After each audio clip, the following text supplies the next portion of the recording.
Hello again, everyone. This is Joe Hinches with Beyond the Chart. Good morning. This is a stock chart analysis. We're going to check in on Celgene, Goldman Sachs, Delta Airlines, and UnitedContinental Airlines.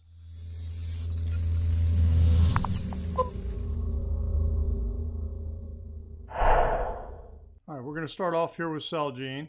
Celgene's had a nice move here coming off that low in October, skyrocketing up, and now it looks like we could be getting some pretty strong divergence. And when we look at my indicators in here, the indicators did not go to new highs from the late August, early September highs compared to the highs we've seen now at the end of October.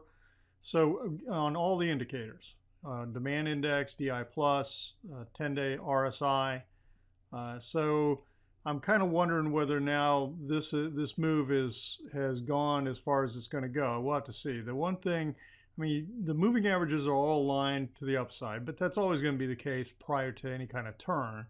The 21-day is pretty strongly up at, that might even be greater than the 45-degree angle. So that's one thing that gives me pause. I mean, I wouldn't be stepping in to buy puts on this thing yet. I mean, it's by no means doesn't look like it's collapsing or anything like that. The only point I'm mentioning, the point I'm making is that the indicators are giving some bearish divergence in here with this last move. Okay, so that creates some skepticism on the move. We just have to continue to watch this. Now, if you look back on this, it looks like it's been in a pretty strong channel over the last 2 years or more. Okay, and so when you step back and look at it from a longer term perspective, it does look like some kind of like one and a choppy second wave of some kind, and then this third wave, strong third wave channeling up. And if that's the case, you could make the case that this is like a, of the third wave here, this channel, that this was wave 1, 2, strong 3, a 4, and that we're working a 5th. And if we're working a 5th, well then, that's when a lot of times divergences will come in on that 5th move, and so that could be what we're seeing right now. We'll just have to watch it. So that's, I look at that just for some perspective to try to get some idea. Now, if it continues to push, if it closes back above the 10 in here and starts to signal, and here would be, I draw a trend line across the top up here. It could try to push to the top of this channel and keep going. But right now, we just have to watch to see what it starts to tell us. All right, let's take a look at Goldman Sachs. Goldman Sachs, we're getting divergence on this last move, okay?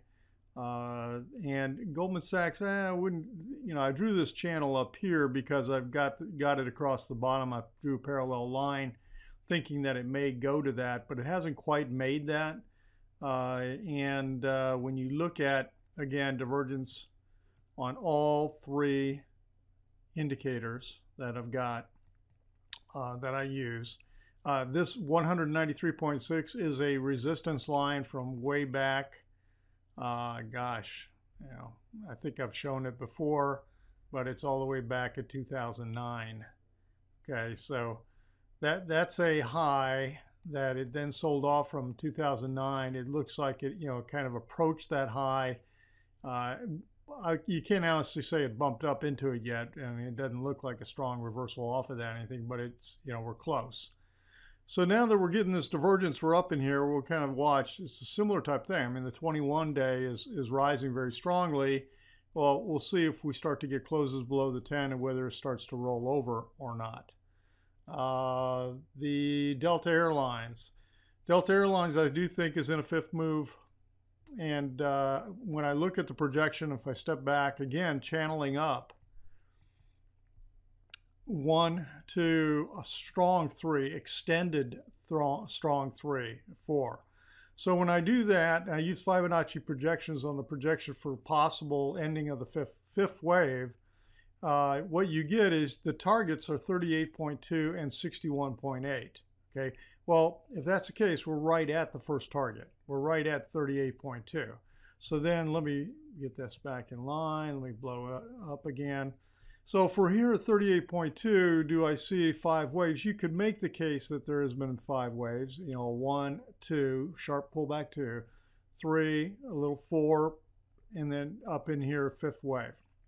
Now, again, if this is the end of the 5th wave, this is going to roll over and start to close below the 10 and get a couple closes and start to roll back over and get the 10 crossing down. Now, you know, it took a while for that to happen here. I mean, we're kind of like, you know, if you were sitting right here and then look how long it took before it rolled back over and the 10 crossed below the 21. So it's something to watch for, but you know, this is my first target on this move, and we'll see if that holds or not. UnitedContinental is doing a little more of a broadening top in here, and I think I've talked about that before also.